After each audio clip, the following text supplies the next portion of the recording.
Hey, Shalom. I'll start off by giving all praise, honor, and glory to Yahweh Bashim Yahshai, Bahashim, Rakah HaKodesh, double honors to the apostles and elders of Great Millstone. Peace and blessing to you, brothers, pushing this truth throughout the four winds. So, I'm going to speak on the wickedness of Eve. As time passes, you can just see that it's getting worse dealing with these Eves. I'm just call them Eves. Totally unruly. Can't be told nothing. Just the attitude of I'm gonna do what I want to do, regardless of how you think. And then on top of all of that, the things that they demand and want in someone that's going to be in their life. That's what's crazy. The way they maneuver, really and truly, it's a waste of time. It's truly a waste of time. And 9 times out of 10, it's probably best that you just don't even deal with them if you can,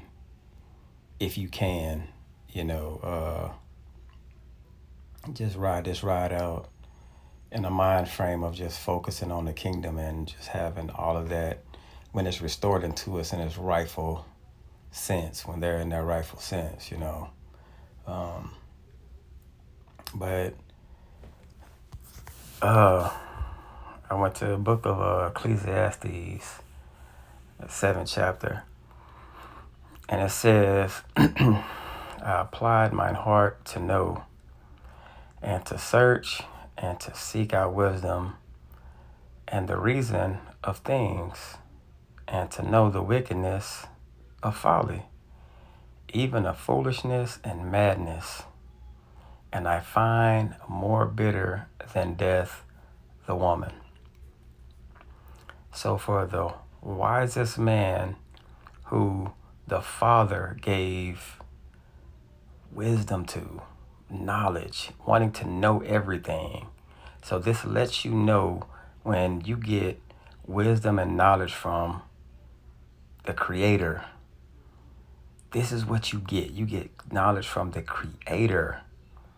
And when he does a test with all this knowledge, he found that nothing is worse than women.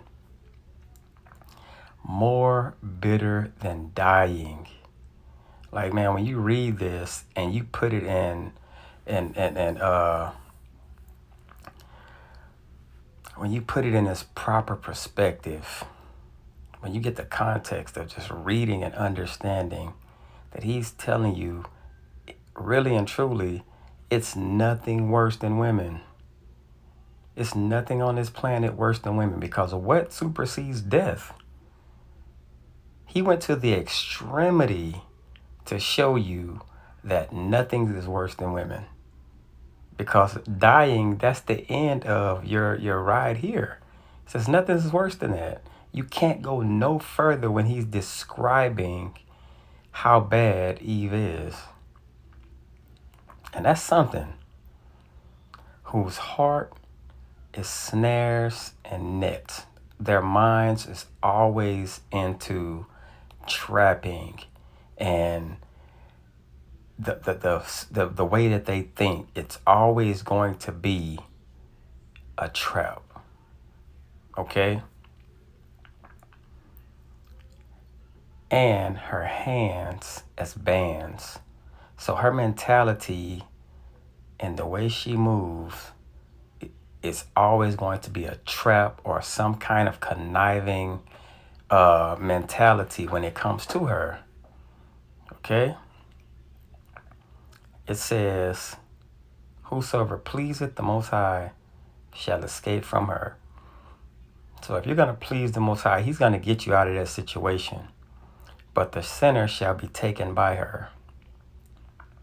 So it is almost like a punishment when you get a woman and she basically has you in this stronghold. Okay. Behold, this have I found, said the preacher, counting one by one to find out the account. So one by one, going through, speaking to these women, figuring out things, and one by one. This is crazy, man. One by one. Which yet my soul seeketh. So any of these women, let me find something good, pleasant about them that's going to basically fulfill me as a man, so per se. Which yet my soul seeketh.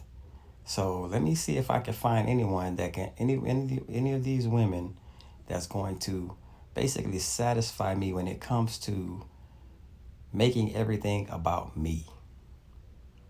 Like that proper role of her pleasing and being like Sarah calling Abraham, calling him Lord, basically being what she was set up to be, a helpmeet.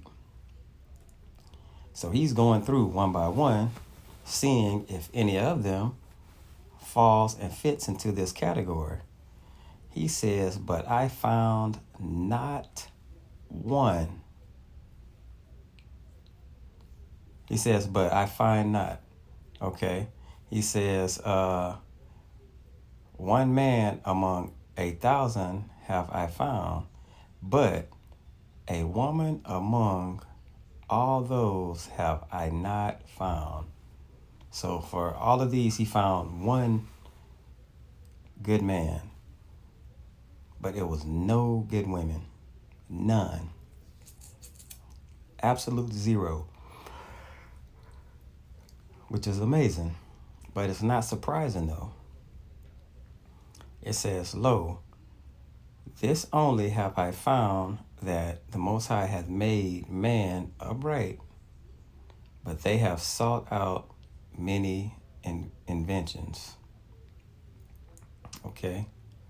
So after searching out all these women, 1,000.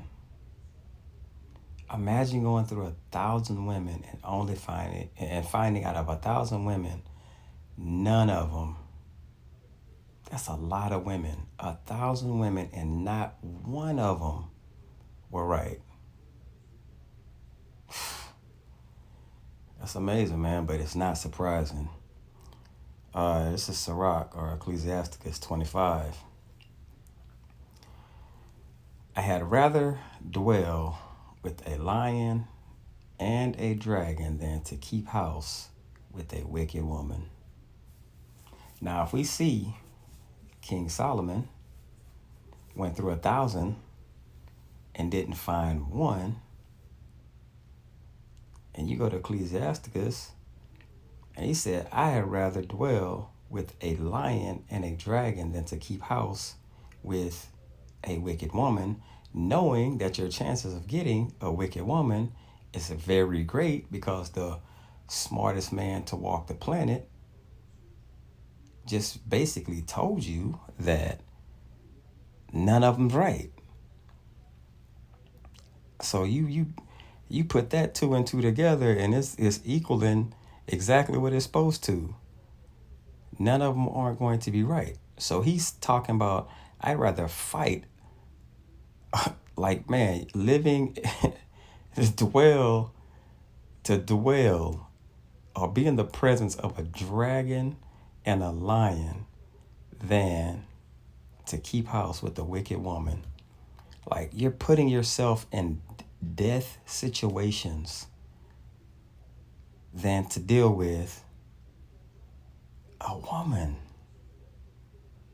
The two examples they gave, he's like, I find more bitter than death the woman, and now I'm going to put myself in a situation to where I'd rather be in a situation to where I die than to keep house with a wicked woman, which is proven that she's basically going to be that. 17. The wickedness of a woman changeth her face, and darkeneth her countenance like sackcloth. So just like she changes clothes, that's how often she changes her appearance when it comes to the way she thinks. It's never going to be cut, paste, and dried. It's always going to change the way she thinks, the things she do, how she speaks to you. It's always going to change. Never remaining the same. You're going to get a million different versions of this woman.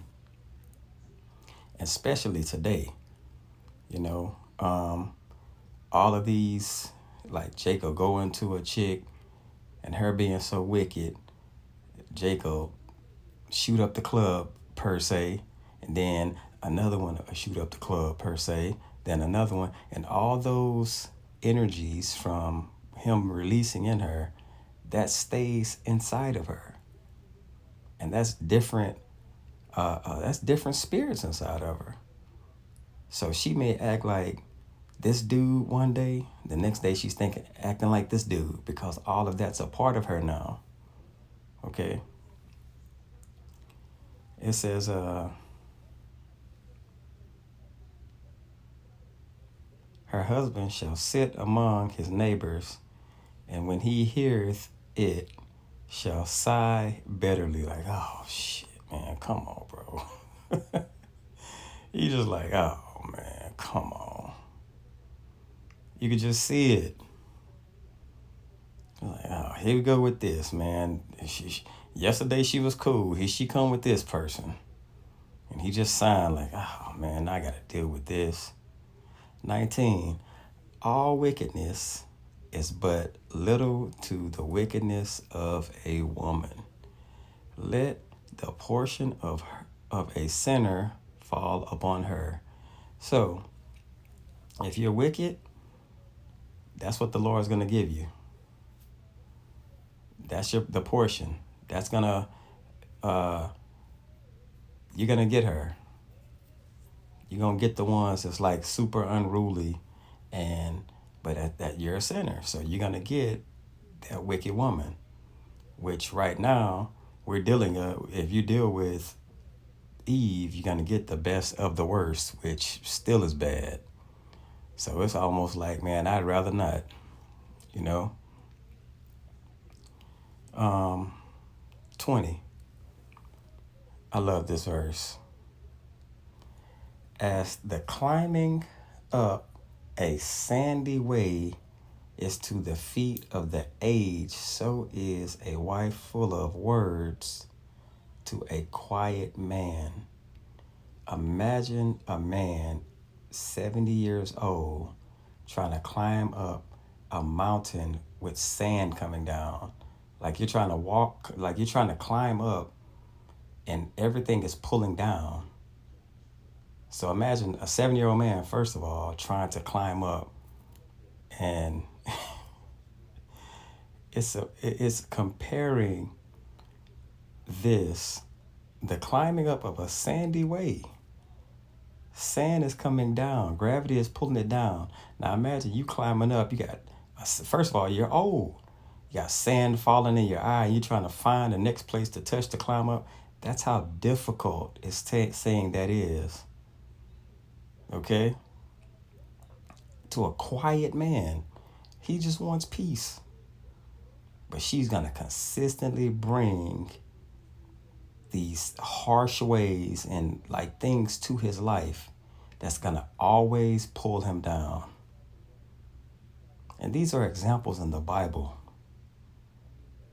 Okay? Stumble not at the beauty of a woman, and desire her not for pleasure. A woman, if she maintain her husband, is full of anger, impudence, and much reproach. She's going to always have something to say. She's going to always go against what you say.